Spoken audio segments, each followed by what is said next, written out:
사람이었죠? 의외로 평범했습니다. 전과도 없고 고등학교 때 태권도 선수를 한 경험이 있고요. 미국으로 유학을 갔다가 8년 정도 살았는데요. 거기도 좀 조용한 편이었다고 합니다.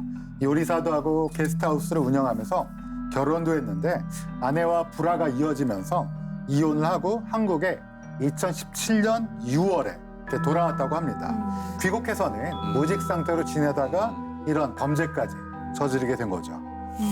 근데 여기서 우리가 또 하나 확인해야 될 게 있어요. 이제 김다운이 용의자로 딱 드러나는 순간 어머니가 만나보라고 한 하버드 출신의 이 남성 있었죠. 저 김다운이의 사진을 들고 네. 신고자 둘째 아들한테 보여준 거예요. 그러면서 그때 만났던 데이드 비킴이 네. 이 사람 맞냐 하고 물었더니 맞나요? 정확히 일치했습니다. 맞다고 했습니다. 야, 이거, 그러면은 네. 진짜 그 동생은 이 사진을 보여줬던 그 순간 내 어머니를 살해한 사람을 내가 코앞에서 만났구나. 그렇죠. 또 더 얼마나 나아가서는 소름이 돋았을까요? 더 나아가서는 아버지까지 죽인. 아버지는 어떻게 했을까? 아니면 나도 이 사람한테 잘못됐으면 그렇죠. 수행원 없이 이 사람 만나서 유인됐으면 미나리 나도 죽었을 수도 못 있겠다. 돌아왔죠. 미나리 찾으러 이런 갔어. 생각 아마 모골이 송연했을 겁니다. 그러니까 그때 혼자 가지 않은 게 어떻게 보면은 목숨을 구한 거였을 수 있겠네요. 그렇습니다. 뭐 이 정도면 이제 뭐 김다운이가 데이비드 김이고 네. 김다운이가 이번 범행을 주도한 사람이라는 거는 명백해졌습니다. 그럼 이제 김다운이 잡는 거밖에 안 남았어요. 이 상황에서 검거하는데 가장 효율적인 방법은 딱 하나밖에 없어요. 현재로서는 뭐죠? 휴대폰 위치 추적입니다. 이제 형사들은 뭐 이제 실시간 위치 추적이라고 얘기하는데요. 김다운이 사용하는 휴대폰을 실시간으로 이제 위치 추적을 하는 겁니다. 그런데 김다운이가 휴대폰을 계속 꺼놓고 있어요. 어떻게 뜨질 잡아? 않는 겁니다. 걸어놨는데도 안 뜨는 겁니다. 잡힐까봐. 예, 잡힐까봐 꺼놓은 겁니다. 그런데 김다운이 무슨 일이 있었는지 모르지만 잠시 잠깐 휴대폰을 켰어요. 그 순간 이제 형사들한테 그가 있는 위치가 도출이 된 겁니다. 잠깐이어도 추적이 돼요? 잠깐이라도 뜹니다. 그 위치를 뜹니다. 어디였어요? 수원 광교에 있는 한 공원 앞이었는데요. 경찰들이 뭐 득달같이 그 현장으로 그쵸, 출동을 했죠. 달려가야죠. 그래서 쫙 흩어져가지고 공원 전체에서 이제 인상착의 하니까 이제 그 찾고 있는데 공중전화 부스에서 어떤 사람이 전화를 하고 나오는데 보니까 인상착의가 거의 비슷해요. 근데 거기서 형사들이 바로 검거했냐? 아닙니다. 노상에서 검거하는 건 굉장히 리스크가 많아요. 열린 공간. 도리치고 도망치거나 이럴 수 있기 때문에 네. 좀 더 미행해 보기로 했습니다. 그 약간 따라가 보니까 마침 편의점으로 들어가는 거죠. 닫힌 공간이네요.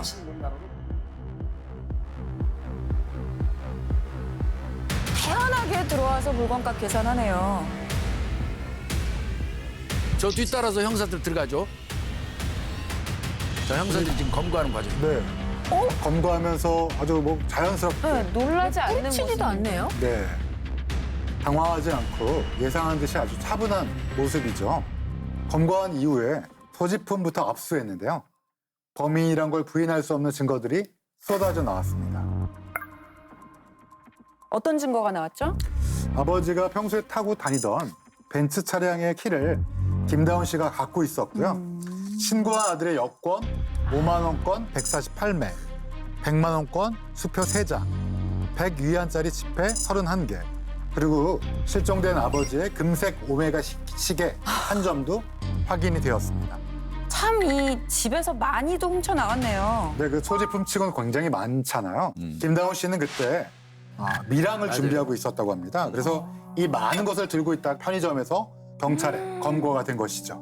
조금만 늦었어도 밀항하고 도주하고 없어졌겠네요. 그러니까 밀항하기 위해서 짐 전체를 싼 거예요. 가지고 갈 겁니다. 다 갖추고 나간 과정에서 거네요. 현장에서 걸렸고요. 이 상황에서 소지품을 보는 것도 중요하지만 제일 아마 경찰이 집중했던 건 그걸 거예요. 아버지 어디 있어요? 그렇죠. 혹시라도 아직도 살아있다면 목숨이라도 그- 구할 수 있을지 그때 모르니까. 질문을 그렇게 했다고 그래요. 아버지 어디 있어로 묻지 않고 아버지 시신은 어디 있어 이렇게 물어봤다고 그래요. 아예. 그랬더니 아주 태연하게 표정 하나 바뀌지 않고 경기도 평택에 있는 한 창고에 있어요 하면서 그 주소까지 줄줄이 이야기를 하더라는 겁니다. 너무 태어난 거 아니에요? 왜지? 뭐 이 정도 되면 경찰은 바로 날아가 봐야 되겠죠. 네. 현장으로 바로 갔습니다.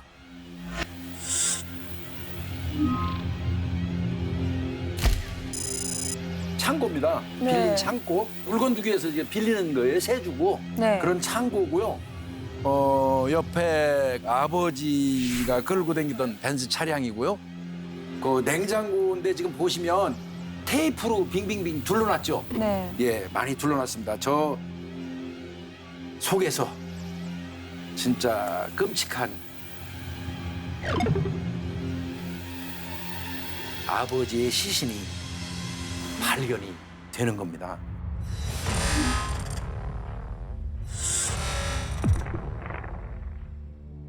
어머. 예, 꽁꽁 싸매가지고 냉장고 칸이 있는 거를 전부 제거를 했고요. 그리고 시신은 되도록 압축했고요. 와. 꽁꽁 싸맨 상태에서 저렇게 유기하고 있었던 겁니다. 저 냉장고는 어떻게 옮겼죠? 창고까지? 저거는 이사하는 것처럼 해가지고 네. 이사짐 센터를 동원해서 네.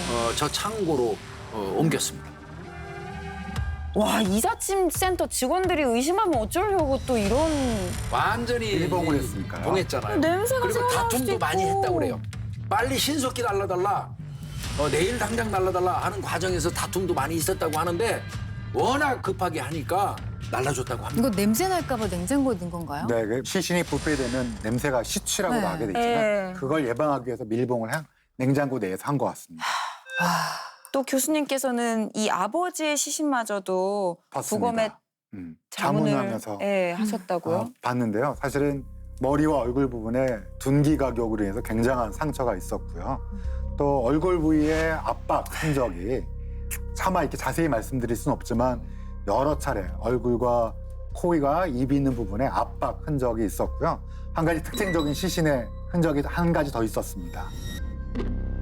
혹시 기억하시나요? 어머니 시신에서 허벅지와 아킬레스. 네, 아킬레스건에 칼로 손상을 입혔던 아버지 시신에서도 똑같이 허벅지와 아킬레스건에 고문 그리고 달아나지 못하게 하는 이런 칼에 의한 상처가 잔인하게 나타나 있었습니다.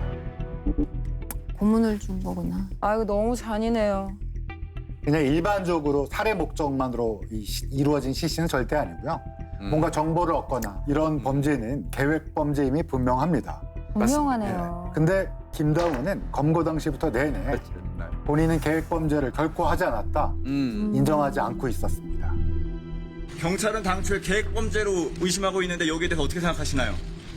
일정 부분 계획이 있었는데 제가 죽이진 않았습니다. 일정 부분 계획하셨다는 게 어떤 말씀이신가요?